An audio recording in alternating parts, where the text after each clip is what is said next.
Hello students, I am Sonu Kasana and this is the chapter What is Government, class 6th civics. Let's start this chapter from here. Democratic governments. India is a democracy. Bharat एक गणतंत्र है. Democracy means गणतंत्र. गणतंत्र का मतलब होता है लोगों का शासन. इसमें क्या होता है कि लोग अपने रिप्रेजेंटेटिव्स को इलेक्ट करते हैं, चुनते हैं और वो उनके लिए निर्णय लेते हैं, डिसीजन लेते हैं. इसे कहते हैं डेमोक्रेसी.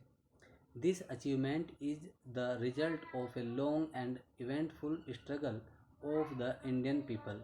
ये जो अचीवमेंट है, ये जो हमारे पास उपलब्धि है, ये रिजल्ट है किस चीज़ का?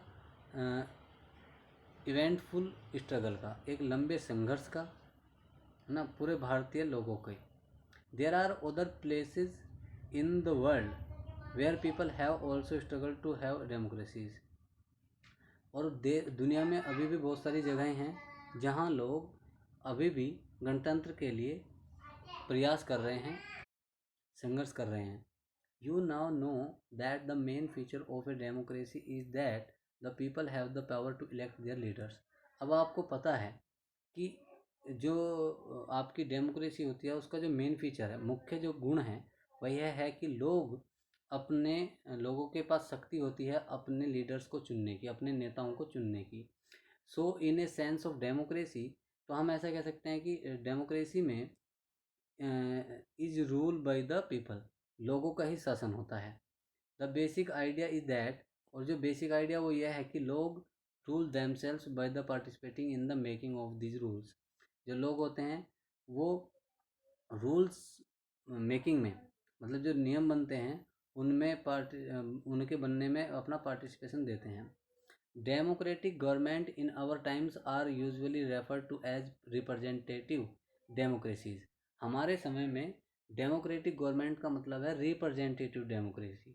मतलब डायरेक्ट डेमोक्रेसी नहीं कि सीधा आप अपने मतलब सबसे बड़े नेता को चुन रहे हैं, ऐसा नहीं. लेकिन आप अब लीडर्स को चुन रहे हैं और वो लीडर आपके सबसे बड़े नेता को चुन रहे हैं.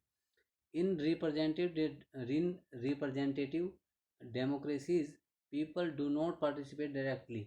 लोग डायरेक्टली पार्टिसिपेट नहीं करते, बट इंस्टेड, लेकिन इसके बजाय चूज देयर रिप्रेजेंटेटिव, वो अपने रिप्रेजेंटेटिव को चुनते हैं थ्रू एन इलेक्शन प्रोसेस, चुनाव प्रक्रिया के द्वारा.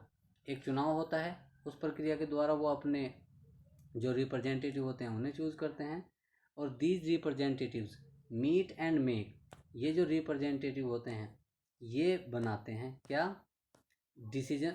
Meet and make the decision for the entire population. ये पूरी पॉपुलेशन के लिए, पूरी जनसंख्या के लिए निर्णय लेते और उन्हें पूरा करते हैं.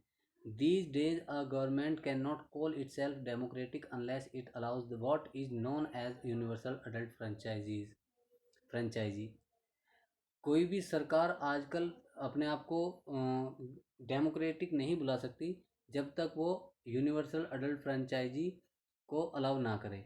मतलब अडल्ट फ्रेंचाइजी का मतलब क्या है? दिस मीन्स, इसका मतलब है all country are allowed to vote, कि जितने भी अडल्ट्स हैं, जितने भी वयस्क हैं देश में, वो उन सबको वोट देने का अधिकार हो.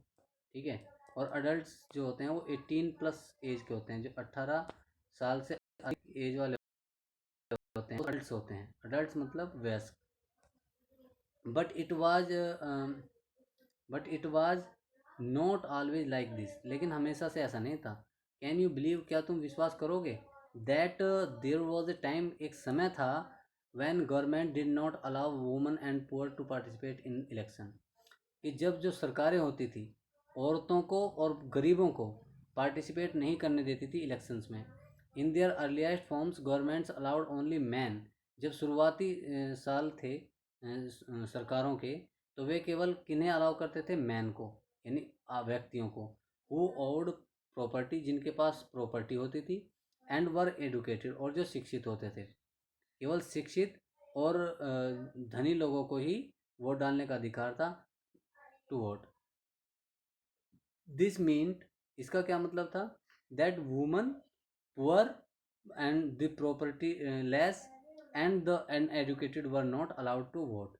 इन लोगों को वोट देने का अधिकार नहीं था? औरतों को, गरीबों को, जिनके पास कोई प्रॉपर्टी नहीं थी, और जो अनएडुकेटेड थे, अशिक्षित थे, उन्हें वोट देने का अधिकार नहीं था। The country was governed by the rules and regulations that these few man made. और जो पूरा देश था वो इन थोड़े से लोगों के बनाए नियम कायदे कानूनों से चलता था।